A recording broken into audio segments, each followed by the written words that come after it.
DreAllDay.com. Dre Baldwin, DreAllDay.com. Now we are revisiting again this Naomi Osaka, tennis player. She was playing at Indian Wells in California at a tournament.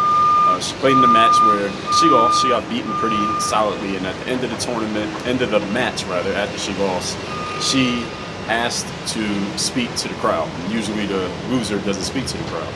The winner is speaking to the crowd. She asked to speak to the crowd, and she told everyone, she informed everyone that sometime during the match, someone had yelled out to her, "Naomi, you suck." And that had really bothered her, messed her up mentally, and she's in front of the crowd after this match where she just lost, crying allegedly over the fact that someone had said that she sucked. And then she left, and the crowd, the rest of the crowd cheered for her, and then people moved on. Here's the thing, it didn't become that big of a story, at least I don't think it did, but here's the thing that I need to say about this. You can't go through life, let alone a professional sports career, with this kind of mental weakness, this kind of snowflake mentality. And the snowflake mentality is, all right, somebody says something to me that I don't like, so now I'm gonna, instead of making news of the fact that, listen, I didn't perform as well as I wanted to, or I didn't win the game, I'm gonna instead deflect from that, and I'm gonna make the news item about somebody says something that I don't like. This is the same thing that Russell Westbrook did a week and a half ago, when he said, well, people call me West Brick, I'm not gonna go for that anymore. Well, listen, people are calling you West Brick. It's not about disrespecting your wife and your kids, and it's not even really about disrespecting you. Russell Westbrook is about the fact that you are underperforming, and this is just a funny way of letting you know you're underperforming without saying you're underperforming. That doesn't sound so funny, but West Brick sounds funny. It's just a play on your name. Naomi Osaka, I don't follow tennis, so I don't know if she actually sucks. I don't think she sucks. I think she's pretty good, at least from the way she gets media coverage. I'm hoping she's good. Hoping she's not just getting attention because she's a girl and she has some black in her. But this snowflake mentality, and the fact that she asked to grab the mic and say that and draw attention to it, it feels like, I don't know if this was her intention. Who knows if she calculated it this much? But it feels like, and the way that this looks, the optics of it is that, all right, you just lost. So instead of just accepting your loss and swallowing that, going home, shaking hands like an adult and going home, you're drawing attention to, well, somebody said something to me that I don't like, as if that's such a foul that's the reason why you didn't perform, as if that's so bad that we should ignore the fact that you just lost and we should focus on that instead. Like, listen, just take your L's. All of us in life most of us, you try enough, and you're ambitious enough, you're going to take L's. There are going to be times where you just fall short. There are going to be times when you just get beat. There are going to be times when you try something that simply just does not work. And it's okay. Just take that L. But don't make a spectacle of your victimhood. Because when you make a spectacle of your victimhood, then you start to look weak. You start to look like a loser. Now, if you're losing and you just take the loss and you figure out, all right, how do I work on my game? How can I go back to the drawing board and make myself better, and you improve over time, then people will respect that. But if you're losing, and then when you lose, like Russell Westbrook did, like Naomi Osaka here, you draw all the attention, you deflect the attention from your lack of performance to, oh, well, somebody said something that I didn't like, somebody's doing this, and then you use that as a shield from the criticism for your performance, then you just look weak and you look soft. And this whole thing, and I talked about this in the Russell Westbrook video, is this is the feminizing of what we're doing in sports.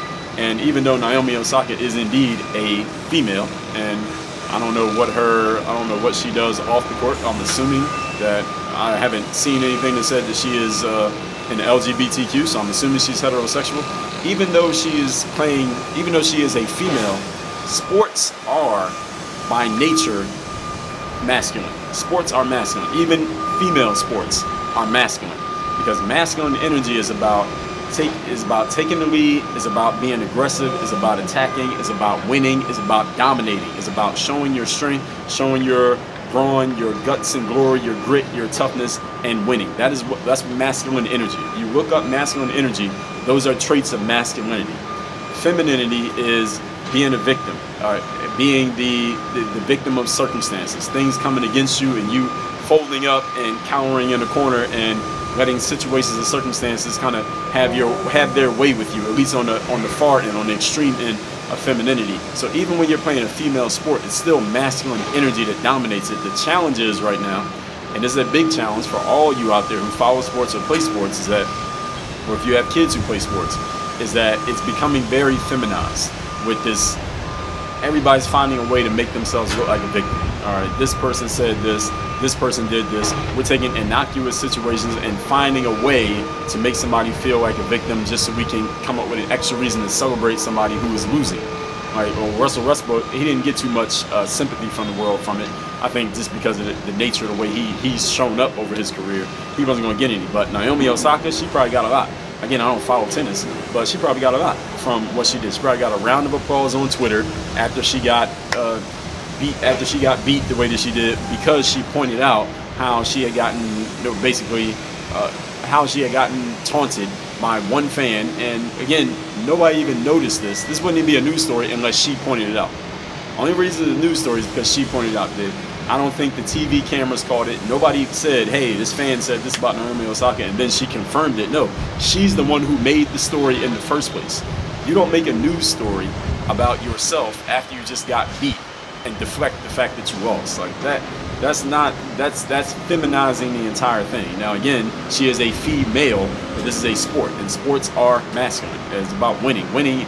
The desire to win and conquer and achieve and dominate is a masculine trait. So if you're playing a sport, there's some masculinity you got to have within you. And again, I believe that she's actually pretty good.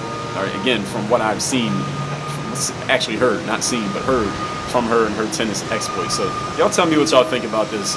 Naomi Osaka, is she displaying too much mental weakness here to ever take her game where it really needs to go? And she's too much of this victimhood stuff. I mean, she bought into the whole BLM wokeness thing, and the biggest thing that she did during that time was she was wearing a mask with somebody's name on it every single time. She bought into that whole thing, hook, line, and sinker, and she became this BLM mascot because she was putting that mask on all this time. And this is what it's led to. This is where she's at now. All right, I said in my podcast episode, I talked about why I don't mess with BLM. I do not mess with Black Lives Matter, in case any of you didn't know. I got a video on it, so y'all can go watch it if you want to get my full context on it.